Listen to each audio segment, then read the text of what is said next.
नमस्कार दोस्तों, स्वागत है आपका कक्षा 12 अर्थशास्त्र की 3 नंबर वाली सीरीज की तीसरी वीडियो में। दोस्तों, अभी हम इससे पहले 11 क्वेश्चन कंप्लीट कर चुके थे। जो मोस्ट क्वेश्चन आना है, जिनकी अभी सप्लीमेंट्री आई हुई है उनके लिए भी, और जो अभी 12 में आ चुके हैं 11 पास करके उनके लिए भी। तो बहुत ध्यान से देखते चलना, और अगर यहाँ तक आपने अभी इनसे पहले वाली वीडियो नहीं देखी है तो वो भी देख लें। मैंने 2 वीडियो में क्वेश्चन नंबर 11 तक कवर की हुई हैं। तो अब हम क्वेश्चन नंबर यानी कि 12 स्टार्ट करते हैं, और वीडियो नंबर तीसरी। ठीक है, चलिए दोस्तों, क्वेश्चन नंबर 12 है स्थापन एवं पूरक वस्तुओं में अंतर। वेरी वेरी मोस्ट क्वेश्चन है, याद रखना, पूछा जाता है आपसे हर बार। तो स्थापन या प्रतिस्थापन वस्तुएं वे वस्तुएं होती हैं जिनका एक दूसरे के स्थान पर प्रयोग किया जा सकता है, और पूरक वस्तुएं वे वस्तुएं होती हैं जिनका प्रयोग एक साथ होता है। ठीक है, यदि किसी वस्तु की कीमत बढ़ जाती है तो उसकी प्रतिस्थापन वस्तु की मात्रा बढ़ जाती है। इनमें से एक वस्तु की कीमत के बढ़ने पर पूरक वस्तु की मांग घट जाती है। ठीक है, अच्छा, यदि किसी वस्तु की कीमत घट जाती है तो उसकी प्रतिस्थापन वस्तु की मांगी गई मात्रा भी घट जाती है। और इसमें नंबर 3, इनमें से एक वस्तु की कीमत घटने पर पूरक वस्तु की मांग बढ़ जाती है। ठीक है, चलिए, अगर मैं इनके थोड़े एग्जाम्पल बताऊं, क्योंकि इसमें एग्जाम्पल नहीं है, तो इसका एग्जाम्पल होगा, इसमें स्थापन वस्तु में एग्जाम्पल होगा, जैसे मान लो हम कृषि से संबंधित चीज़ लें, तो जैसे गेहूँ है। अगर गेहूं की मांग बढ़ जा मतलब गेहूं है, गेहूं को प्रतिस्थापन क्या कर सकता है? बाजरा। जैसे चाय है, कॉफ़ी, कॉफ़ी की जगह पर हम चाय ले सकते हैं। ठीक है, इसमें पूरक, जैसे कि अगर आप पेन लेते हो तो पेन स्याही के बिना अधूरी है, तो पेन की पूरक वस्तु क्या हो जाएगी? स्याही। और ऐसे पेट्रोल, गाड़ी है, गाड़ी, अगर गाड़ी की पूरक वस्तु कौन होगी? पेट्रोल होगी। ठीक है, या डीजल होगी। तो ये इसके उदाहरण हैं, आप ध्यान से इनको लिख लेना। ठीक है, क्वेश्चन नंबर 13 देखते हैं। क्वेश्चन नंबर 13 है सामान्य तथा निम्न स्तरीय वस्तुओं को उदाहरण सहित समझाइए।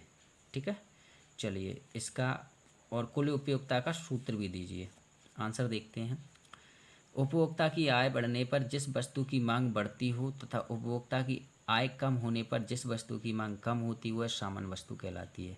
इसमें सीधी सी बात है, अगर मतलब आपकी आय बढ़ जाती है तो आप कुछ वस्तुएं ज़्यादा खरीदने लगते हैं, और जैसे ही आपकी आय कम होती है तो आप वस्तुएं कम खरीदने लगते हैं। ठीक है, सामान्य वस्तुएं कहलाती हैं। निम्न स्तरीय वस्तुएं उपभोक्ता की आय बढ़ने पर जिस वस्तु की मांग कम होती है तथा उपभोक्ता की आय कम होने पर जिस वस्तु की मांग बढ़ती है वह निम्न स्तरीय वस्तु कहलाती है। उदाहरण ज्वार, बाजरा, साप्ताहिक बाजारों में बिकने वाला माल, टोंड, दूध आदि। अब इसका सूत्र देख लीजिए आप। उपयोगिता का, कुल उपयोगिता का सूत्र होता है TU बराबर U1 plus MU2 plus MU3 dot dot dot. ठीक है, तो ये क्वेश्चन नंबर 13 हुआ। क्वेश्चन नंबर 14 देखते हैं। क्वेश्चन नंबर 14 है हमारा, अच्छी या आदर्श मुद्रा के गुण लिखिए। मोस्ट क्वेश्चन है, ध्यान रखना। सुपरिचयता एवं वहनीयता नंबर 1 हेडिंग है इसकी। तो इसमें लिखेंगे हम, एक अच्छे मुद्रा पदार्थ के लिए यह अत्यंत आवश्यक है कि उसकी पहचान जन साधारण आसानी से कर सकें। एक अच्छी मुद्रा के लिए यह भी अत्यंत आवश्यक है कि उसे एक स्थान से दूसरे स्थान पर ले जाना आसान हो, अर्थात उसमें वहनीयता का गुण हो, मतलब एक जगह से दूसरी जगह ले जाने में आसानी हो। ठीक है, नंबर 2 है टिकाऊपन। एक अच्छी मुद्रा में टिकाऊपन होना चाहिए, अर्थात एक बार जिस मुद्रा का निर्गमन किया जाए उसका वर्षों तक प्रयोग किया जाना चाहिए। ठीक है, नंबर 3 है ढलन योग्यता। एक अच्छे मुद्रा पदार्थ के लिए यह भी आवश्यक है कि उसको एक निश्चित आकार एवं वजन में ढाला जा सके तथा उस पर राज्य का चिन्ह अंकित किया जा सके, अन्यथा जाली मुद्रा बनाए जाने की संदेह संभावना रहेगी। क्वेश्चन नंबर 15 देखते हैं। क्वेश्चन नंबर 15 है मांग के नियम का महत्व लिखिए। तो ये मोस्ट क्वेश्चन है। मांग के नियम का महत्व इस प्रकार है। नंबर 1, कीमत निर्धारण में सहायक।